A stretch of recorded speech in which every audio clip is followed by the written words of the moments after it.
Ya! Menungso rafaedah membuat negara bubrah. Atau manusia tak berguna yang membuat negara porak-poranda. Siapa dia? Ya, tokoh antagonis kita, Amin Rais. Amin Rais belakangan senang melihat demo di beberapa kota belakangan ini. Amin Rais kelihatan riang gembira melihat demo makin meluas dan eskalasinya makin meningkat. Padahal gara-garanya menuntut dibatalkannya revisi Undang-Undang Pilkada. Dan setelah dibatalkan dan sudah menjadi keputusan KPU, tetap saja demo terus terjadi di kota-kota besar lainnya. Amin Rais tambah girang. Ya. Mungkin dia akan senang kalau negara ini porak-poranda. Itulah Amin Rais. Amin Rais makin senang. Amin Rais makin girang. Dan Amin Rais makin riang. Iya. Ya, kalau kebablasan bisa meriang dan masuk liang. Ya.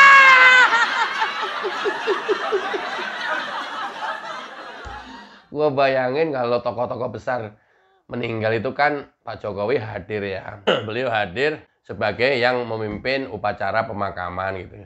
Gue lagi bayangin ini dari ilustrasi saya sendiri, apa nanti kalau Amin Rais meninggal, Pak Jokowi datang gitu. Jadi biasanya hanya memimpin upacara pemakaman, tapi Pak Jokowi ikutan memakamkan, ikutan nimbun tanah, ikutan nginjek-nginjek tanahnya gitu sambil Amin udah.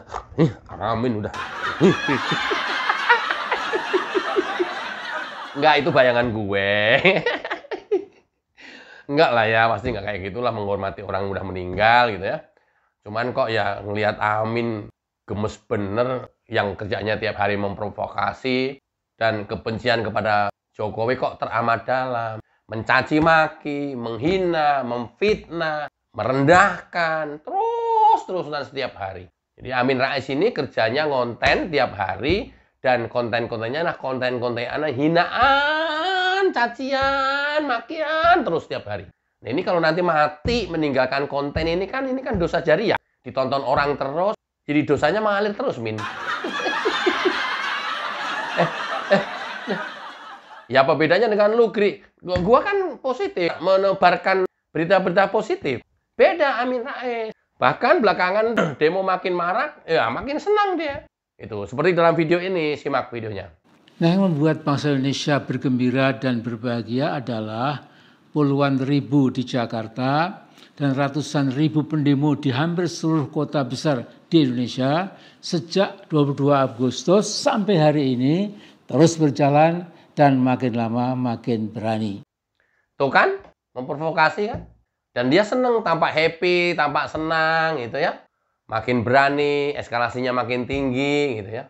Tapi inget Min, kalau sudah dibiarkan demo karena memang dilindungi undang-undang, menyampaikan pendapat di muka umum, tapi rusuh, anarkis, tuntutannya juga sudah dikabulkan, tapi masih tetap berdemo, yang nggak buku, ini kategorinya sudah kriminal, Min. Dan ketika dibiarkan terus-menerus, lama-lama masyarakat jengah juga. Tapi awas ya, kalau masyarakatnya sudah diam, demonya masih terus-menerus, tuntutannya juga sudah dijalankan, sudah dikabulkan, demo terus-menerus, masyarakat pasti akan jengah juga. Masyarakat pasti akan melawan juga. Kan kita tidak inginkan kalau kemudian masyarakat ikutan turun menghalau demo mahasiswa. Yang terjadi kan bentrok di masyarakat antar rakyat. Kamu pengen kayak gitu, Min? Kamu seneng kayak gitu? Terus bercita-cita 98 kejadian lagi? Ya enggak lah, Min. Coba bayangkan kalau seperti yang terjadi di dalam video ini. Masyarakat sudah jengah, demo mengganggu ketertiban umum, diperingatkan sudah nggak mau tertib, akhirnya mahasiswa pendemo dikejar masyarakat sampai masuk kampus dan fasilitas kampus sebagian dirusak oleh masyarakat. Jangan salahkan kalau seperti itu. Terjadi perlawanan. Tapi kalau terus-terusan dibiarkan nggak tahu diri juga, gimana? Coba kita lihat videonya.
Ini terjadi di Makassar, masyarakat sudah jengah mengejar para pendemo mahasiswa sampai masuk ke kampus dan merusak fasilitas kampus. Saking jengkelnya dengan perilaku mahasiswa.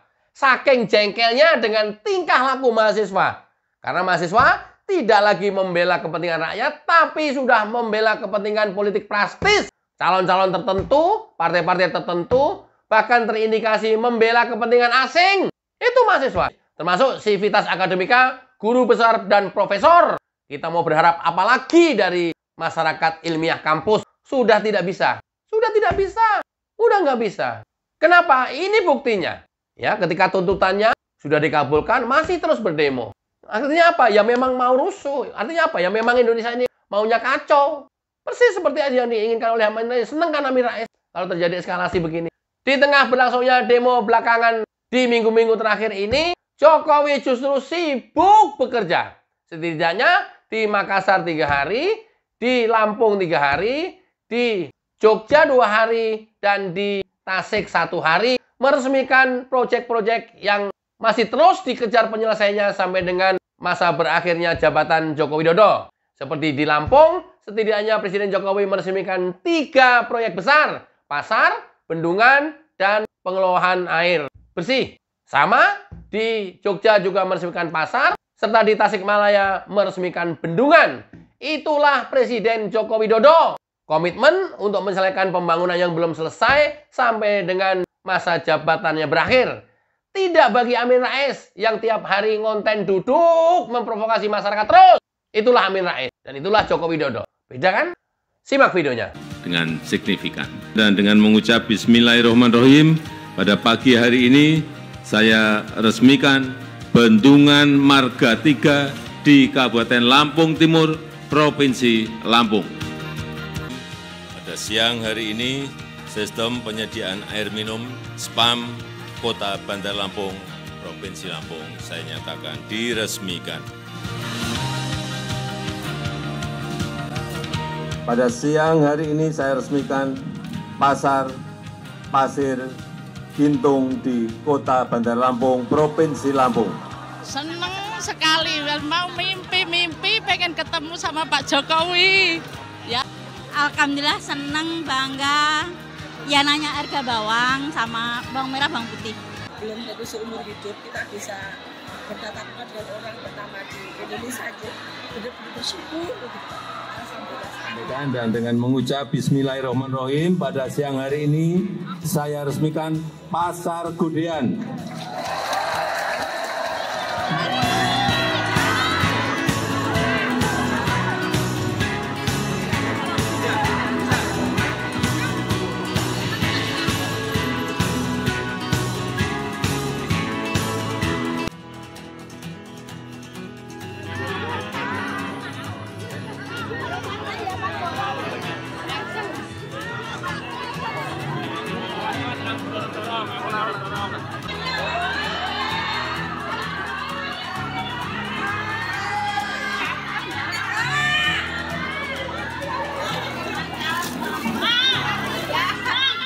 Saya sebagai pedagang ya senang semoga rezekinya juga ikut. 44 bendungan yang sudah saya resmikan, ini adalah bendungan yang menelan biaya paling besar. 3,5 triliun, biasanya 800 miliar, 1 triliun atau 1,5 triliun. Ini sekali lagi 3,5 triliun dengan luas genangan yang juga tidak kecil, 243 hektar. Dan volume daya tampung juga sangat besar, 81 juta meter kubik air. Kita harapkan ini manfaatnya betul-betul multifungsi, baik untuk air baku, baik untuk air irigasi, baik untuk pengendalian banjir, dan juga pembangkit listrik. Dan dengan mengucap Bismillahirrahmanirrahim, pada siang hari ini saya resmikan Bendungan Louis Kris serta modernisasi dan rehabilitasi daerah irigasi Manganti di Provinsi Jawa Barat. Mungkin ini yang membuat Amin Rais semakin benci kepada Presiden Jokowi. Kenapa? Amin Rais hanya bisa menjadi bebek lumpuh yang kesehariannya duduk, membuat konten hinaan, cacian, makian, dan fitnahan. Sementara Jokowi terus bekerja dan selalu dekat dengan rakyatnya. Setiap hari hampir meresmikan proyek-proyek strategisnya menjelang masa jabatannya berakhir. Presiden mana di dunia ini yang di akhir masa jabatannya approval ratingnya masih tinggi?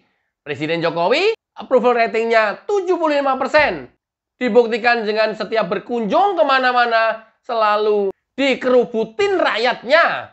Coba kalau Amin Rais berkunjung kemana-mana bisa dikerubutin laler hijau. Oke ya, mudah-mudahan bermanfaat dan kita tidak gampang terprovokasi oleh Amin Rais. Wassalamualaikum warahmatullahi wabarakatuh. Cayo.